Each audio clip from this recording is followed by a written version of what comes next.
Sudah 30 tahun, Asep jadi supir angkot. Meski hidupnya sederhana dan gak punya latar pendidikan tinggi, ia gak pernah ngeluhin keadaan dan nasibnya. Yang penting sabar menjalani dan puas dengan rezeki yang halal. Saat teringat perjuangan bagaimana membesarkan dan mendidik anak-anaknya, Asep tak kuat menahan haru dan air mata. Perjuangan panjangnya tak mudah. Kalau Amel itu dulu pengen banget kuliah. Betul. Tapi memang kondisi ekonomi keluarga itu nggak memungkinkan katanya. Memungkinkan. Makanya Amel harus cari jalur prestasi. Alhamdulillah dari Unisba dapat beasiswa. Asep mendidik Amel dengan satu prinsip, agama di atas segalanya. Sholat tepat waktu menjadi kunci agar Amel selalu ingat untuk bersujud kepada Allah. Bukankah sholat bisa mencegah seseorang dari keburukan dan kerusakan? Seperti yang difirmankan oleh Allah Subhanahu wa Ta'ala. Sesungguhnya, sholat itu mencegah dari perbuatan-perbuatan keji dan mungkar. Ya, ini Mas Anop, Ibu. Wah. Dari belanja. Assalamualaikum Bu, salam kenal.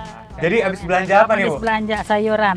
Oh sayuran, buat masak nanti makan malam ya? Iya. Alhamdulillah. Ayo kita pulang. Oke, yaudah. Langsung ke rumah ya? Ayo. Oke. Ya. Yuk, silakan Bu.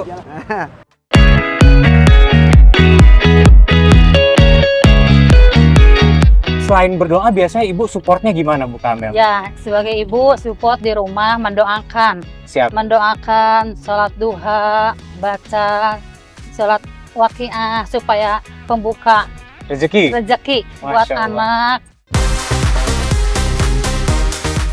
Pejuang langit, ternyata Amel Putri Sumiati prestasinya luar biasa loh.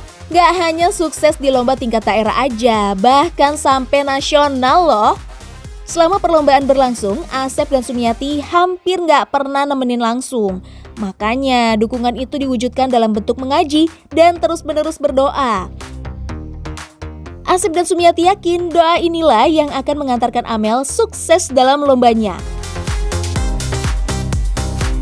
Rasulullah Shallallahu Alaihi Wasallam bersabda, barang siapa yang mendoakan kebaikan bagi saudaranya sesama muslim yang berjauhan, melainkan malaikat akan berkata, amin, dan bagimu kebaikan yang sama.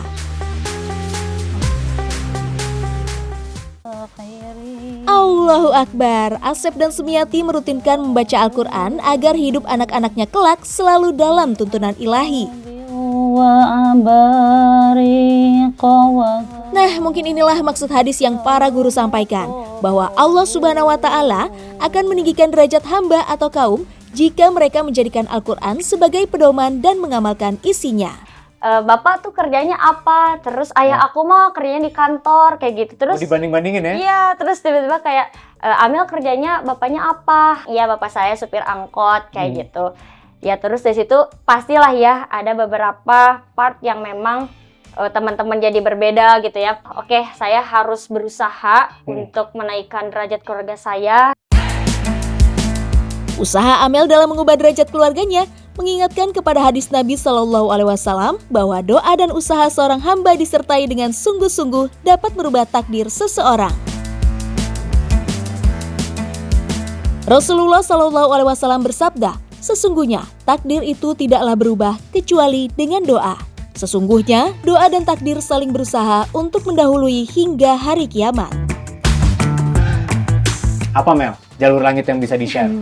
Selalu ya, Amel tuh selalu menerapkan ke diri Amel duit. Duit di situ D-nya itu doa, Siap. U-nya itu usaha, I-nya itu ikhtiar, dan T-nya itu tawakal. Masya Allah, luar biasa. Iya, puasa Daud gitu. Terus juga puasa Senin Kemis sama sholat-sholat sunnah lainnya kayak gitu. Sabar. Ini kamu puasa waktu pada saat kuliah? Iya. Pejuang langit, bagi anak muda mengamalkan puasa Daud itu tantangannya besar. Tapi Amel buktikan keberkahan puasa selang-seling selama kuliah benar-benar nyata. Bukan cuma soal kuat, tapi malah lebih fokus dan cepat menangkap pelajaran.